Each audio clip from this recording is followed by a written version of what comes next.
शुभ सकाळ एमजीएम शिक्षा केन्द्र को आपण मानक स्वागत।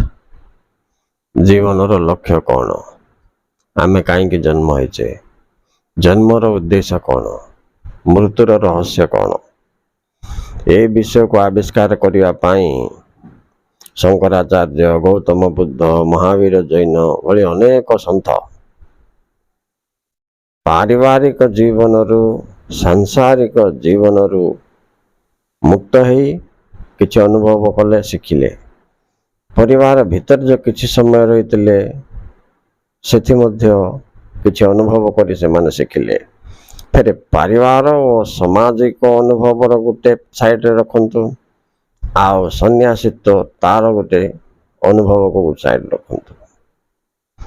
तो ये बड़ द्वंद्वात्मक विचार जे पुरातन जुगरे ज्ञान उपलब्धि पारिवारिक होइके मध्य भृगु ऋषि कहतु, आपण महर्षि कहतु, विश्वामित्र कहतु, एमाने साधना करथिले, परिवार सहित उपलब्धि करथिले ज्ञान, रहस्यपूर्ण ज्ञान जन्म और मृत्युर। राइट। ठीक सही परी केते जन गृह त्याग करके जाइचंती, जेमति कि महावीर कहतु पागल होइके बुलले बहुत दिन, 6 वर्ष 12 वर्ष तांग जीवनर बीतिला पर दिव्य ज्ञान हासिल कले।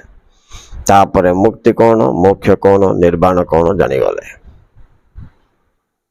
गौतम बुद्ध सेमती तांकर राजकीय परिवार वो समस्त विलास व्यसन को एक मुहूर्त परित्याग करी चली गले। से तपस्या कले, तापर जाकर दिव्य ज्ञान पाइले।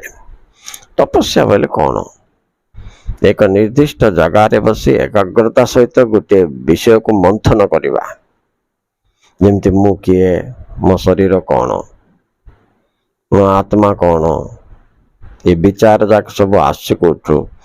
विचार द्वारा जिते बड़ लोक प्रभावित हो भूल केमती कर दौची, भूल कला परे से जीवन कष्ट और दुख रे बिताउची केमती, ये सब कहीं होची, किए करौची, कार अनुप्राणित होई सबुठ पंडित मध्य भूल करे, एमती केमती हो जाउची। ज्ञान तो अपार अच्छी तुम पाखे, फिर भूल होबार कारण कौन, तुम मस्तिष्क का द्वारा नियंत्रित, एमिति लक्ष्य प्रश्न, पुणी से लक्ष्य प्रश्न रो आउ लक्ष्य प्रश्न जन्म हे चलथिबो, जीवन चली जाउची, किंतु अनुभव रे ज्ञान उपलब्धि न होबारो आमे रेलवे स्टेशन रे पेपर पढ़ुथा जिमती किछि मन रखिया नहीं, ठीक सेमती मन रहू नहीं। फेरे आमर स्मृति, आमर चिंताधारा कहा द्वारा प्रभावित होउछि, सेथिरु आमर जीवन यात्रा कंटकमय हबो कि पुष्पमय हबो निर्धारित होता है। आमे शांत चित्तर केतबेले बसी एगुड़ाक विचार कले अनुभव पूर्ण ज्ञान प्राप्त हो।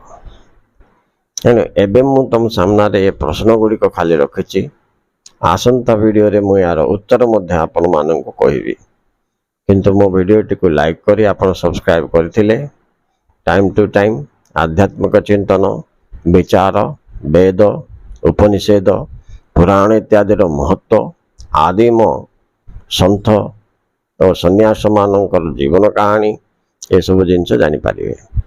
यहाँ कौन सी बही रो तत्व हेले मध्य यहाँ को विश्लेषण करी लोकलोचन को आनिबा एक महत्व कार्य।